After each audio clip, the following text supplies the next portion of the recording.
I remember the day that my house was broken into. At the time, we only had one child. It was my day off work, and our son had school. So, as was my custom on my day off, I woke up with him to get him ready for school. When I went to grab us breakfast, there was a stranger standing next to the refrigerator. I didn't have my contacts in and wanted to keep my family safe. I yelled to my wife, who called the police before she took our son to the front porch. I stayed on the line with the police until they came in to take the invader away. There were a few things about the experience that became long-lasting inside jokes. At the time, I was in my mid-30s. I had been studying Northern Shaolin Long Fist for about 15 years. I had been teaching Kung Fu for about 5. And this break-in was the first time anyone had ever threatened to backhand me. I had a few accidental backhand strikes land over the decades. There's a whole series of reasons that they weren't integrated into the Kung Fu curriculum, starting with they aren't all that effective. When our home invader said, "Take one step closer and I'll backhand you," I actually asked, "What did you say?" I was sure that I had to have misheard him. Maybe he said he would kick me, or knife me, or punch me. But backhand? That's like something out of a bad movie. Later, when I told my coworkers, those with any fighting experience all said similarly.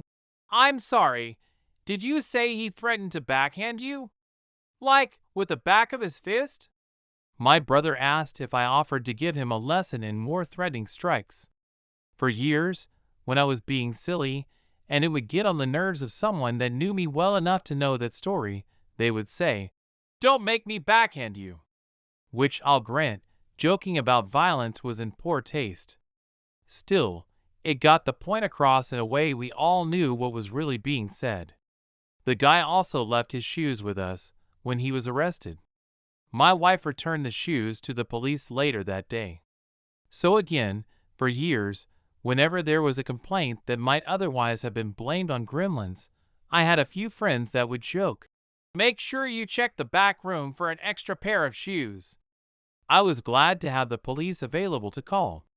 A dedicated service of professional rules enforcers available whenever I needed was awful handy at that moment. Not every experience I've had with police has been equally pleasant, though. A few years back, on Halloween night, we left my car parked while we took my wife's car trick-or-treating. As we were about to pull back in where my car was parked in front of my mother-in-law's house, the car in front of us had some kind of explosive, catastrophic failure. It lurched left, then right, and then collided with my parked car just as we were about to pull in behind it. It felt like something out of an old, poorly written after-school special. It took me a few moments to fully process what was happening right in front of me. I said to myself, "That guy just hit that car parked in front of my mother-in-law's house.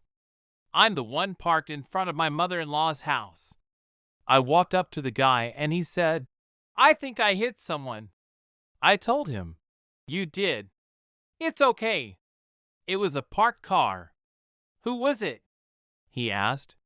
"It was me. I thought you were behind me."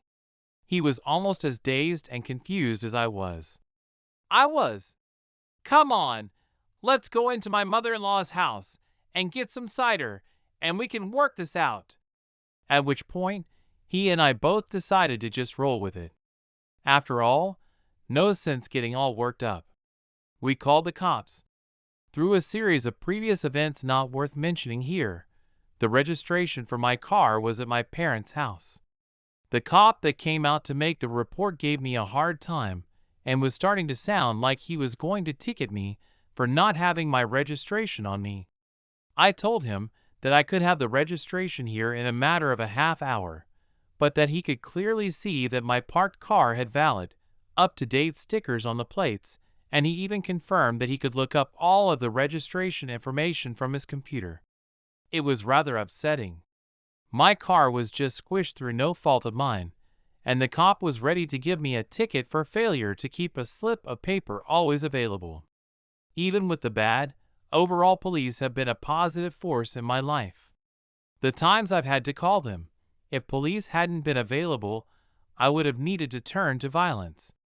It's not that I think a 90-pound 19-year-old kid that legitimately thought a backhand was an effective strategy was really a threat.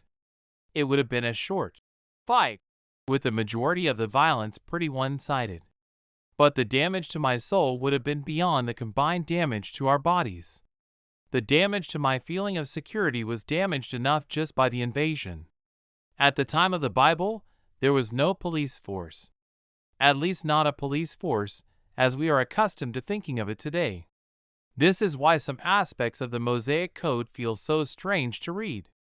Consider, for example, the cities of refuge.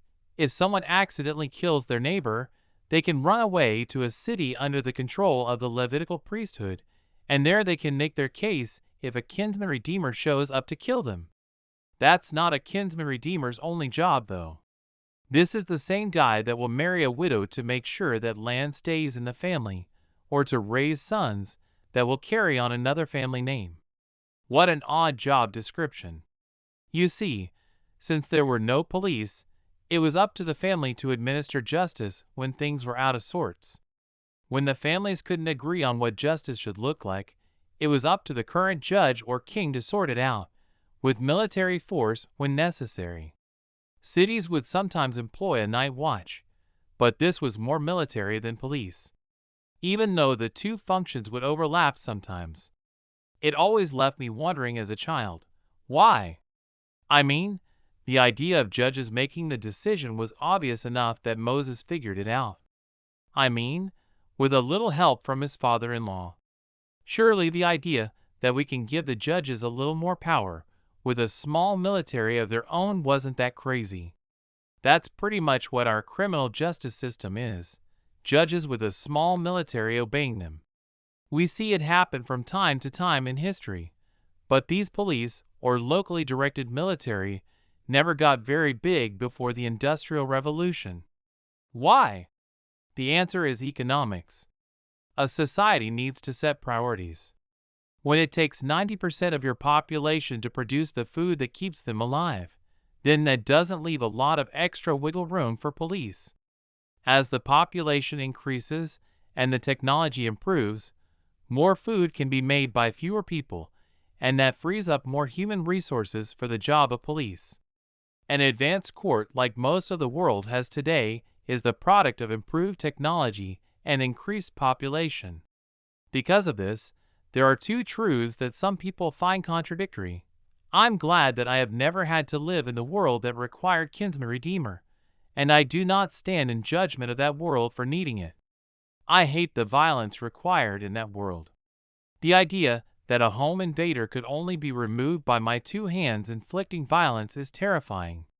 Imagining that I could be required to stare him down with no one else to call is sickening, even if I know I can win the fight. The requirement to do violence in order to protect my family is a cancer I'm glad we've removed from our society. However, the chemotherapy was police. I hope that future generations that find another, better way to ensure public safety don't look back on me with contempt for calling the police. If the next generation of ChatGPT is installed in a robot police force that stands guard at every home 24/7, I might feel safer, and the administrative problems of facing a ticket when my car gets totaled will be reduced.